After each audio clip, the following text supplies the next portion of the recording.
नमस्कार दोस्तों, स्वागत है आपका हिस्ट्री विद गौतम में। आज का क्लास में हम लोग समझेंगे चंद्रगुप्त मौर्य और सेल्यूकस निकेटर के युद्ध के बारे में हम लोग चर्चा करेंगे कि यह युद्ध किस दोनों के बीच हुआ, चंद्रगुप्त मौर्य और सेल्यूकस निकेटर के बीच युद्ध हुआ। तो इस युद्ध में परिणाम क्या मिला और इस युद्ध में किसको क्या मिला, इसके बारे में हम लोग जानेंगे। तो आज का क्लास का हम लोग का जो टॉपिक है यह चंद्रगुप्त मौर्य और सेल्यूकस निकेटर के बीच है। तो चंद्रगुप्त मौर्य मौर्य साम्राज्य का संस्थापक थे और इन्होंने विशाल साम्राज्य का स्थापना किया, लेकिन पश्चिम भारत में एक चुनौती अभी बाकी थी और इस चुनौती का नाम था सेल्यूकस निकेटर। तो हम लोग पहले वीडियो में पढ़े थे कि चंद्रगुप्त मौर्य ने सिकंदर को भारत पर कब्जा नहीं करने दिया और सिकंदर हार कर चला गया। लेकिन 20 साल बाद उसी का सेनापति, जिसका नाम था सेल्यूकस निकेटर, वह भारत पर फिर हमला करता है और इस हमले में सेल्यूकस निकेटर की भी हार होती है। लेकिन इस हार का बीच का एक समझौता निकला, जिसके कारण अंत में दोनों में संधि हुई और दोनों के बीच समझौता हुआ। उसके बारे में हम लोग विस्तार से समझेंगे और इस टॉपिक में जो एग्ज़ाम ओरिएंटल मतलब फैक्ट क्वेश्चन आंसर है उसको भी हम लोग कवर करेंगे। तो आज हम लोग बात करते हैं चंद्रगुप्त मौर्य और सेल्यूकस निकेटर की। तो पश्चिम भारत में सेल्यूकस निकेटर ने सोचा कि भारत पे हम कब्जा करेंगे, क्योंकि पिछले बार हम लोग वापस लौट के चले गए थे, क्योंकि सिंध नदी में बहुत भयानक बाढ़ आई थी और उस समय बहुत सारे हाथी घोड़े मतलब सिंध नदी पार भी नहीं कर पा रहे थे और थके हारे हुए थे। तो इस वजह से सिकंदर के साथ सेल्यूकस निकेटर वापस चल गया। लेकिन जब 20 साल बाद सेल्यूकस निकेटर भारत पे फिर हमला करने आता है, तो यहाँ पे अब महान सम्राट चंद्रगुप्त मौर्य शासन पे थे और उनको गाइडेंस और सपोर्ट कर रहे थे कौटिल्य, और ये समझ चुके थे कि अब धनानंद के जैसा अयोग्य शासक अगर होगा तो ये शासन चलाना मुश्किल है।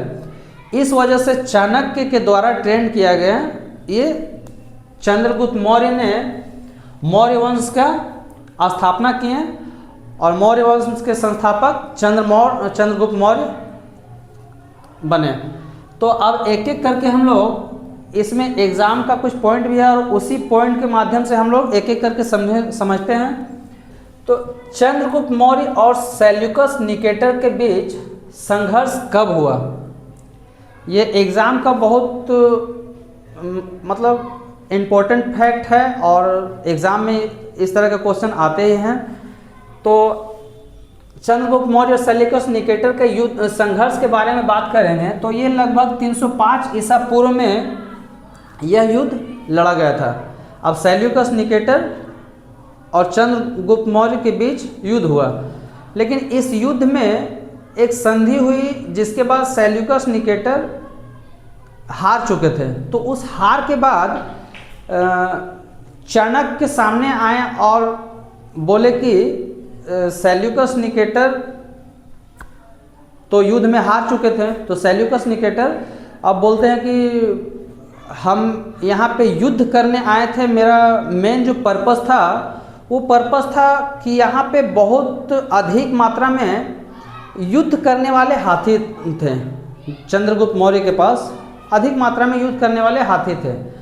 तो इस संधि में क्या हुआ कि सेल्यूकस निकेटर ने अपनी, जैसे कि सेल्यूकस निकेटर और चंद्रगुप्त मौर्य के बाद 305 ईसा में जो युद्ध हुआ था, तो इस युद्ध में सेल्यूकस निकेटर की हार हुई थी और इस हार की संधि में सेल्यूकस निकेटर ने अपनी बेटी कार्नेलिया का विवाह चंद्रगुप्त मौर्य से कर दिया। इसके बदले में चंद्रगुप्त मौर्य ने सेल्यूकस निकेटर को युद्ध करने वाले 500 हाथी गिफ्ट के तौर पर दिए। अब दूसरा क्वेश्चन हम लोग बात करते हैं, सेल्यूकस निकेटर कौन था। सेल्यूकस निकेटर कौन था? सेल्यूकस निकेटर सिकंदर महान के एक महान सेनापति थे, जो सेल्यूकस निकेटर के मृत्यु के बाद अब सिकंदर का जो एम्पायर है को मतलब यही संभाल रहे थे, सेल्यूकस निकेटर। तो ये सेल्यूकस निकेटर सिकंदर महान का उत्तराधिकारी समझिए, सेनापति थे। उसके बाद हम लोग देखते हैं सेल्यूकस निकेटर का राजदूत चंद्रगुप्त मौर्य के दरबार में कौन आया था। सेल्यूकस निकेटर का राजदूत चंद्रगुप्त मौर्य के राज दरबार में कौन आया था। तो सेल्यूकस निकेटर का एक सेनापति था जिसका नाम था मेगास्थनीज। तो इसको चंद्रगुप्त मौर्य के राज दरबार में भेजने का मकसद यही था कि मेगास्थनीज को इसलिए भेजा गया था कि वहाँ जाकर देखे, क्योंकि सेल्यूकस निकेटर ने अपनी बेटी हेलेन या कार्नेलिया, दोनों एक ही नाम था उसका, शादी चंद्रगुप्त मौर्य से हुआ। तो ये देखने के लिए मेगास्थनीज को एक सेना के रूप में भेजा था चंद्रगुप्त मौर्य के दरबार में, मेगास्थनीज को। तो ये देख लिए सेल्यूकस निकेटर राजदूत बनाकर भेजा था मेगास्थनीज को चंद्रगुप्त मौर्य के दरबार में। अब मेगास्थनीज का जो प्रसिद्ध पुस्तक है, इसमें मगध और चंद्रगुप्त मौर्य भारत का विवरण मिलता है। तो मेगास्थनीज द्वारा जो लिखित पुस्तक था जिसका नाम था इंडिका, हालांकि यह मूल रूप से यह उपलब्ध नहीं है, लेकिन कुछ पुरातात्विक अभिलेख के माध्यम से इस इंडिका बुक था, उसमें क्या लिखा है वो पुरातात्विक स्रोतों से वहाँ का जो इतिहासकार थे वो बताते थे कि इंडिका में क्या लिखा हुआ है। इसके बारे में हम लोग ये भी समझेंगे कि आखिर इंडिका जो मेगास्थनीज द्वारा लिखित पुस्तक थी उसमें भारत के बारे में क्या क्या लिखा है, उसके बारे में हम लोग जानेंगे। उसके बाद मेगास्थनीज किस शासक के दरबार में आया था। मेगास्थनीज किस शासक के दरबार में आया था, तो यह चंद्रगुप्त मौर्य के राज दरबार में आया था। तो चंद्रगुप्त मौर्य और सेल्यूकस निकेटर का युद्ध का जो परिणाम था हम लोग ये देख लिए कि चंद्रगुप्त मौर्य और सेल्यूकस निकेटर के बीच जो युद्ध हुआ था उसमें परिणाम क्या निकला। मेगास्थनीज किस शासक के राज दरबार में आया था, तो मेगास्थनीज चंद्रगुप्त मौर्य के राज दरबार में आया था। अब हम लोग समझते हैं जब चंद्रगुप्त मौर्य और सेल्यूकस निकेटर का बीच जो युद्ध हुआ था, तो उस युद्ध के संधि में चंद्रगुप्त मौर्य ने सेल्यूकस निकेटर तो 500 युद्ध हाथी गिफ्ट में दिए, लेकिन सेल्यूकस निकेटर ने बदले में क्या दिया, क्या मिला चंद्रगुप्त मौर्य को। तो ये एक दहेज के तौर पे समझ लीजिए, या जैसे कि सेल्यूकस निकेटर ये चंद्रगुप्त मौर्य 500 हाथी जब सेल्यूकस निकेटर को गिफ्ट में दिए थे, क्योंकि इनका मकसद था वहाँ के हाथी को लेके, युद्ध के हाथी को लेके, इस वजह से भी युद्ध करने आए थे, और वहाँ का धन दौलत खनिज संपदा भी था। तो इसके बारे में डिटेल्स में हम लोग इंडिका का बुक में क्या लिखा है उसमें हम लोग समझेंगे। तो अब बात करते हैं कि चंद्रगुप्त मौर्य को आखिर क्या मिला, क्योंकि हम लोग का जो मुख्य टॉपिक था कि हम लोग का मुख्य टॉपिक यही था ना कि चंद्रगुप्त मौर्य और सेल्यूकस निकेटर का युद्ध हुआ, आखिर कौन जीता और क्या मिला। तो क्या मिला से समझते हैं कि चंद्रगुप्त मौर्य ने बदले में इनको 500 युद्ध हाथी सेल्यूकस निकेटर को गिफ्ट में दिए। अब सेल्यूकस निकेटर का भी फर्ज बनता है कि हम भी अपना दामाद को कुछ दें, क्योंकि चंद्रगुप्त मौर्य तो सेल्यूकस निकेटर का दामाद बन चुका था। तो सेल्यूकस निकेटर ने दहेज में काबुल, कंधार, हैरत और बलूचिस्तान इनको चंद्रगुप्त मौर्य को गिफ्ट में दे दिए। तो अब एग्ज़ाम के जो मतलब टॉपिक है कि इसे इस तरह समझते हैं कि यह जो चंद्रगुप्त मौर्य और सेल्यूकस निकेटर का जो युद्ध हुआ था, यह सिर्फ तलवार के दम पे ही युद्ध नहीं था। ये चाणक्य की कूटनीति का परिणाम था कि चंद्रगुप्त मौर्य ने सेल्यूकस निकेटर को भी इस युद्ध में हरा के मतलब वापस जाना पड़ा। तो अब इसमें से हम तो यहाँ पे जैसे 4-5 क्वेश्चन आंसर लिखे हैं, लेकिन यहाँ से बहुत सारे क्वेश्चन आंसर निकालेंगे। अगर आप वीडियो को ध्यान से देखिएगा तो यहाँ से भी बहुत सारे क्वेश्चन आंसर निकलेंगे। जैसे कि हम लोग बात किए कि यहाँ पे ऐड नहीं किए हैं कि सेल्यूकस निकेटर को चंद्रगुप्त मौर्य द्वारा 500 हाथी गिफ्ट में दिया था, तो ये भी आपका एक क्वेश्चन बनता है कि सेल्यूकस चंद्रगुप्त मौर्य ने सेल्यूकस निकेटर को उपहार में 500 हाथी युद्ध हाथी दिए थे। फिर यहाँ पे और एक क्वेश्चन बनता है कि सेल्यूकस निकेटर ने बदले में अपने दामाद को क्या दिया था, चंद्रगुप्त मौर्य को क्या दिया था? तो बदले में काबुल, कंधार, हैरत और बलूचिस्तान इनको दहेज के रूप में दिया था। किसको दिया था? अपने दामाद को। सेल्यूकस निकेटर का दामाद कौन हुआ? चंद्रगुप्त मौर्य।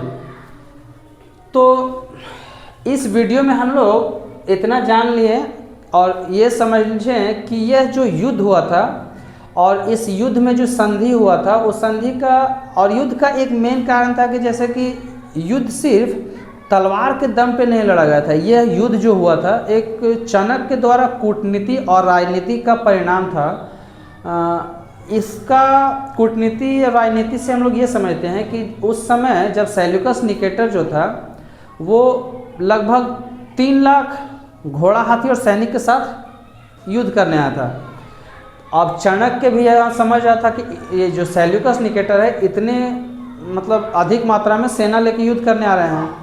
तो चाणक्य क्या किए कि एक मुनि का भेष धारण करके गांव-गांव में घूमने लगे और बोले कि चाणक्य का सेना में आप लोग ज्वाइन कीजिए, क्योंकि चाणक्य नहीं, चंद्रगुप्त मौर्य की सेना आप लोग ज्वाइन कीजिए। और चंद्रगुप्त मौर्य योग्य शासक भी था, धनानंद से बहुत अच्छा योग्य शासक था। इस वजह से धीरे धीरे क्या किए कि चाणक्य ने लगभग पूरे गांव को मिला के 8 लाख का सेना तैयार किए, जिस वजह से 8 लाख का सेना के सामने इसका 3 लाख का सेना तो टिकेगा नहीं, क्योंकि चंद्रगुप्त मौर्य के पास उससे 3 गुना समझ लीजिए कि ज़्यादा हो गया, 3 गुना ज़्यादा सेना हो गया। इस वजह से सेल्यूकस निकेटर के इस युद्ध में भी हार हो गए थे। पिछला जो युद्ध हुआ था वो कुछ खास युद्ध हुआ नहीं था। सिकंदर और को जान लिए थे कि सिंध नदी हम लोग पार नहीं कर सकते हैं, इसलिए थके हारे वापस चले गए थे। सेल्यूकस निकेटर आए, ये भी युद्ध में हार के अब युद्ध में बचने के लिए कि हमें मतलब मारा ना जाए, इसलिए युद्ध से बचने के लिए अपना बेटी का विवाह चंद्रगुप्त मौर्य से करा दिए। चंद्रगुप्त मौर्य से जब विवाह हो गया तो चंद्रगुप्त मौर्य ने सोचा कि आखिर ये युद्ध करने आया क्यों था, इसका युद्ध करने का पर्पस क्या था। तो वो सामने मतलब पता चला कि युद्ध का जो मेन कारण था कि यहाँ पे युद्ध करके वो मतलब यहाँ से हाथी और कुछ खनिज संपदा लेने के मकसद से सेल्यूकस आया था। तो लास्ट में क्या किया कि अब तो दामाद और ससुर हो गए भाई, तो ससुर दामाद का मतलब दामाद को ही फर्ज बनता है कि हम अपना ससुर को कुछ दें। तो ससुर को 500 हाथी गिफ्ट के तौर पे दिए और उधर से ससुर भी इनका बलूचिस्तान, पाकिस्तान, कंधार, काबुल दहेज में दे दिए।